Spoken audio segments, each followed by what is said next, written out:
Good morning, everyone. I'm Megyn Kelly. It's Wednesday, April 9th, 2025, and this is your AM update. New details on the alleged would-be Trump assassin's plans, including plans to purchase a rocket launcher from Ukraine.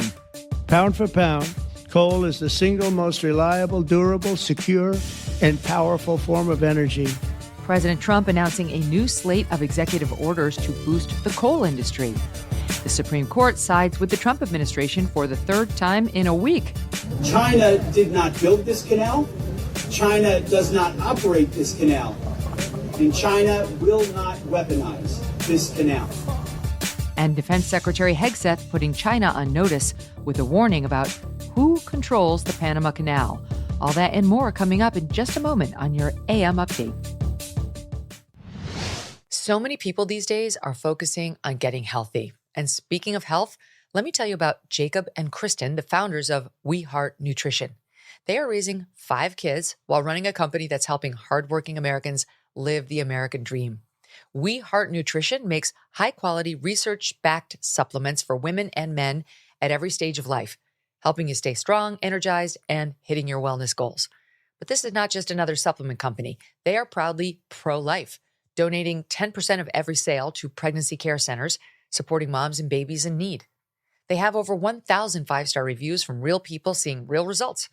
Go to weheartnutrition.com and take their quick 20-second quiz to get your personalized supplement subscription recommendation delivered right to your door each month. And right now, they're giving you 20% off your first order with the code MEGAN. Invest in your health and go to weheartnutrition.com. Use the code MEGAN to get 20% off. That's weheartnutrition.com, code MEGAN.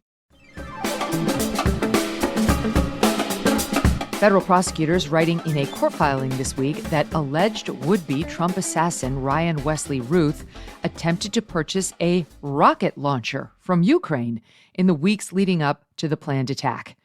The 58-year-old suspect, who was caught lying in wait for Trump at one of his Florida golf courses, previously wrote to a Ukrainian contact, quote, "Send me an RPG, rocket-propelled grenade, or Stinger, and I will see what we can do. Trump is not good for Ukraine." Mr. Ruth inquiring about purchase options and shipping, writing, quote, "Going to the local store for such an item is impossible. However, you are at war, so those items lost and destroyed daily. One missing would not be noticed." The filing alleges Mr. Ruth spent considerable time researching then-candidate Trump's movements, the Trump golf course, and possible escape routes. The suspect also sent a picture to the Ukrainian contact, whose identity and position remain unknown, of Trump Force One, writing Trump's plane he gets on and off daily. Prosecutors say Mr. Ruth illegally purchased an SKS rifle, setting up a sniper hideout near Trump International Golf Club in West Palm Beach in the early morning hours of September 15th. Mr. Trump set to play a round later that day. In the early afternoon, Secret Service agents spotting the barrel of a rifle poking out of the bushes along the course. Agents opening fire, the suspect escaping through the trees. Approximately 40 minutes later, authorities stopping Mr. Ruth on the interstate. Police recovering handwritten notes with dates of venues where Mr. Trump had appeared or was scheduled to appear, 2 cell phones, and a handwritten letter titled Dear World, stating, quote, "This was an assassination attempt on Donald Trump, but I am so sorry I failed you." Investigators also collecting a trove of digital evidence from Mr. Ruth's Hawaii home, 18 phones, 3 computers, 3 tablets, 3,000 photos, financial records, social media records, too. President Trump last week suggesting he may release the files on Mr. Ruth. And a couple of them had some strange markings on them. So, yeah, I want to find out, and I would be willing to release it. I mean, maybe there's a reason that we shouldn't, so I don't want to get too far ahead of my skis, but yeah, I would be very willing to release that. Prosecutors say Mr. Ruth was also in contact with a man in Mexico attempting to coordinate his post-assassination escape. Charges against Mr. Ruth include the attempted assassination of a presidential candidate, possessing a firearm in furtherance of a crime of violence, assaulting a federal officer, felon in possession of a firearm and ammunition, and possession of a firearm with an obliterated serial number. Mr. Ruth pleading not guilty to all charges. Attorneys for Mr. Ruth attempting to exclude an eyewitness account from his upcoming trial. The witness, only identified as TCM, saying on the day of the planned attack he saw a man jump out of the bushes and flee into a black Nissan car. Defense attorneys writing in a Monday filing, the identification procedures used to implicate Mr. Ruth in this case were impermissibly suggestive. Mr. Ruth's trial is set to begin this December. He faces life in prison if convicted. President Trump on Tuesday signing executive orders aimed at boosting coal industry production. Coal miners wearing hard hats and reflective gear flanking President Trump in the White House for the announcement.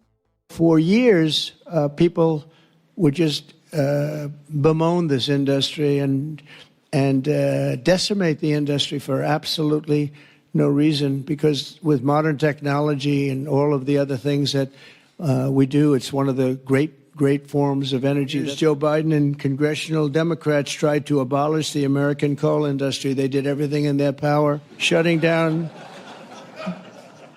dozens of coal plants, banning coal leases on federal lands, and putting thousands and thousands of coal miners out of work. The Democrats' Green New Scam killed jobs and sent prices soaring here in America. But meanwhile, China opened 2 coal plants every single week. The executive orders instruct the Interior Department to resume coal leasing on millions of acres of public lands, lift burdensome Biden-era policies, promote grid reliability, and direct the DOJ to pursue cases against left-wing states with policies against coal. Since January, various agencies and departments making efforts to unlock coal mining across the U.S. The EPA reducing restrictions on plant emissions, Interior approving the expansion of a Montana coal mine, and President Trump citing the rise of AI, creating an urgent need for more energy production. A 2024 study by the Energy Department concluding the U.S. needs to double the size of the grid in the next couple of decades. President Trump aiming to meet the need in part by spurring more coal production. I'm also directing Secretary Wright to use billions of dollars in federal funding to invest in the next generation of coal technology, which is an amazing technology in terms of getting the full potential of coal and also doing it in a very clean, environmental way. Pound for pound, coal is the single most reliable, durable, secure, and powerful form of energy.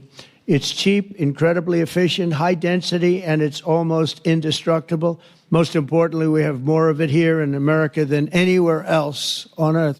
Coal-powered energy became a political football over the last decade. In January 2016, President Obama issuing a moratorium on federal coal leases on public lands. Hillary Clinton made clear she wanted to kill the coal industry. President Trump reversing the Obama order in 2017, only to see it reimposed by the Biden administration. President Trump announcing the administration is working to make the latest orders permanent. We're going to give a guarantee that the business will not be terminated by the ups and downs of the world of politics.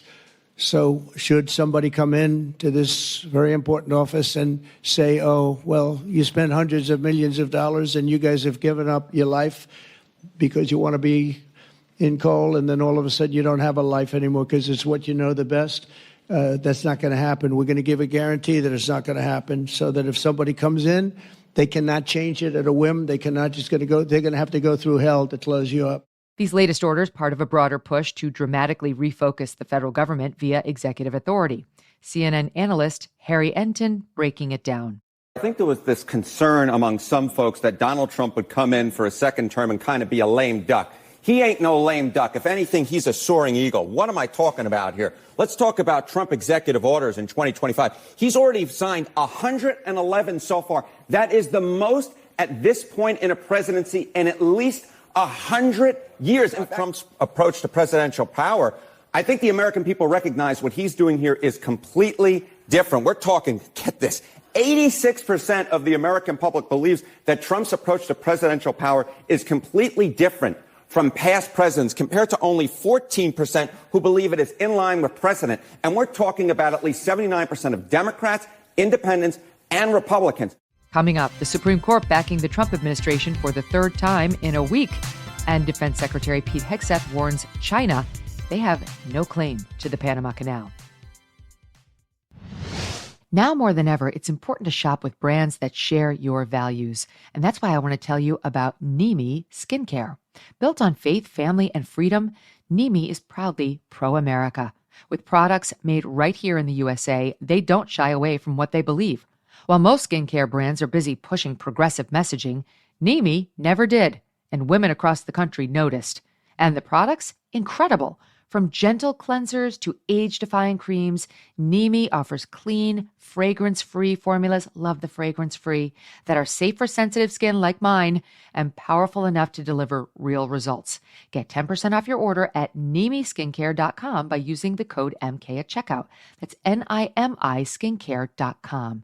If you're tired of giving your money to companies that do not respect your values, consider making the switch. NEMI Skincare, where modern skincare meets timeless values. The Supreme Court once again backing the Trump administration this week. On Tuesday, the court blocking a lower court order demanding that the Trump administration rehire thousands of provisional federal employees let go in mass layoffs. The thinking had been they're provisional and would be easier to fire. On March 13th, Clinton appointed District Court Judge William Alsup in San Francisco, ordering the administration to reinstate the provisional employees, approximately 16,000 of them across 6 agencies: Agriculture, Defense, Energy, Interior, Treasury, and the VA. In a 7-2 decision, the court ruling the organizations bringing the case lacked standing, as individual workers who had been fired were not involved in the suit at all. The unsigned order leaving the door open for individual employees to commence their own challenges under the Administrative Procedure Act. The justices yet to weigh in on a similar injunction from an Obama-appointed judge out of Maryland. Secretary of Defense Pete Hegseth on Tuesday visiting Panama in an effort to curb Chinese influence on the highly strategic waterway. China did not build this canal. China does not operate this canal. And China will not weaponize this canal. Together with Panama in the lead, we will keep the canal secure and available for all nations through the deterrent power of the strongest, most effective, and most lethal fighting force in the world. We will do this in partnership with Panama. Together, we will take back the Panama Canal from China's influence. And we will do this along with other capable, like-minded allies and partners. This is what peace through strength looks like. The visit on the heels of 2 major developments in the region.